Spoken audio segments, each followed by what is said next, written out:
नमस्ते, इरा एजुकेशन के YouTube channel में आपका हार्दिक स्वागत है। और आज हम पढ़ेंगे ब्यास नदी के बारे में। चलिए, ब्यास नदी की अगर कुल लंबाई देखी जाए 470 किलोमीटर और 290 मील। ठीक है, हिमाचल प्रदेश में इसकी लंबाई बनती है 256 किलोमीटर और जल ग्रहण क्षेत्र जो है इसका 12,000 स्क्वायर किलोमीटर बनता है। ठीक है, अब जल अधिग्रहण क्षेत्र की अगर बात की जाए तो इसमें बनता है 24.50 जो है वो प्रतिशत में बनता है और इसके साथ जो है ये दूसरे स्थान के ऊपर है। अब ब्यास नदी जो है वो किसकी सहायक नदी है? सिंधु की एक सहायक नदी जो है वो इसको बोला जाता है। इसका उद्गम कहां से होता है? पश्चिमी या पंजाब हिमालय के एक विशाल हिमखंड यानी कि एक विशाल पर्वत श्रृंखला से ये निकलती है रोहतांग दर्रे से। ऊंचाई कितनी है इसकी? 14,308 फीट इसकी ऊंचाई और 4,361 मीटर जो है वो मीटर में बनती है। ठीक है, अब रोहतांग दर्रा जो है पीर पंजाल श्रृंखला के निकट ब्यास कुंड जो है वहां से ये नदी निकलती है। अब ब्यास कुंड शांत सोलंग घाटी में एक हिमाच्छादित जो है वो झील है। ठीक है जी, ऋग्वेद में जो है वो ब्यास नदी का एक बार उल्लेख किया गया है।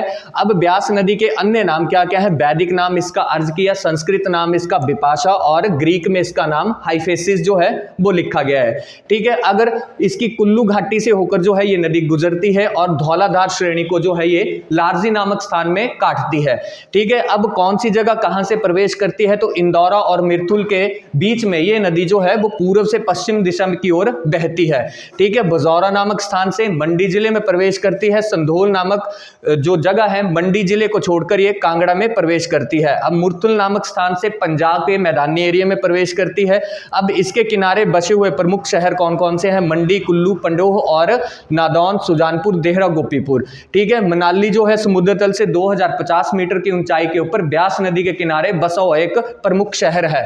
ठीक है, अब इसकी सहायक नदियों की अगर बात की जाए तो तीर्थन जो है पीर पंजाल श्रेणियों से निकलने के बाद लारजी में इसमें मिलती है, चक्की खड्ड पठानकोट के पास मिलती है, हरला नदी जो है भुंतर के पास, ब्यास नदी में कुना और मानखड़ जो है वो इसकी दक्षिण से जो मिलने वाली है वो सहायक नदियां हैं। अब पार्वती जो है वो इसकी सबसे बड़ी सहायक नदी है ब्यास की और मनतलाई झील से निकलती है, समसी के पास ब्यास में मिल जाती है। मणिकर्ण और कसोल जो है वो पार्वती के किनारे बसे हुए शहर हैं। ठीक है, ऊहल जो है पंडोह और मंडी के बीच में मिलती है, बेकर खड्ड संधोल के पास, सोनखड्ड कांडी के पास, ज्यूनी खड्ड पंडोह के पास, बिनबा होगी, न्यूगल होगी, बाणगंगा, गज, अबा और चक्की ये इसकी उत्तरवर्ती सहायक नदियां हैं। ठीक है, गज खड्ड जो है वो कहां मिलती है? पौंग झील के पास ब्यास में मिलती है। ठीक है, अब ब्यास से 2 सुरंगों की सहायता से पंडोह से सलापड़ तक ब्यास का पानी ले जाया गया है, जिन सुरंगों की लंबाई 13.16 किलोमीटर। और सिकंदर ने भारत पर जब आक्रमण किया तो ब्यास के किनारे जो था वो बेदियों का निर्माण किया।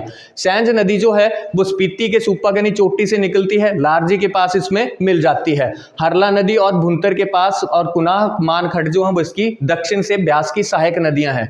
अब इसके ऊपर बना हुआ पौंग बांध, उसके बारे में बात करें तो 1961 में इसका निर्माण शुरू और 1975 में पूरा कंप्लीट हो गया।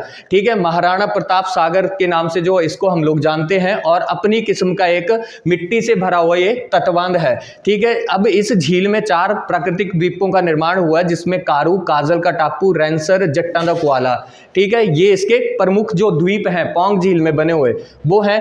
ठीक है, अब 1983 में इसको वन्य जीव अभयारण्य का दर्जा 2002 में आर्द्र भूमि साइट घोषित किया गया। वन्य जीव का जो एरिया है, ठीक है, 240 वर्ग किलोमीटर एरिया बनता है। अब अभयारण्य में 54 परिवारों से संबंधित 200 से अधिक पक्षी प्रजातियों का घर। ठीक है, हिंदू कुश और श्रृंखला और साइबेरिया तक के जो प्रवासी पक्षी हैं। ठीक है, सर्दियों में यूरेशियन कुट, कॉमन टिल और इस तरह के जो पक्षी हैं वो यहाँ पर आते हैं।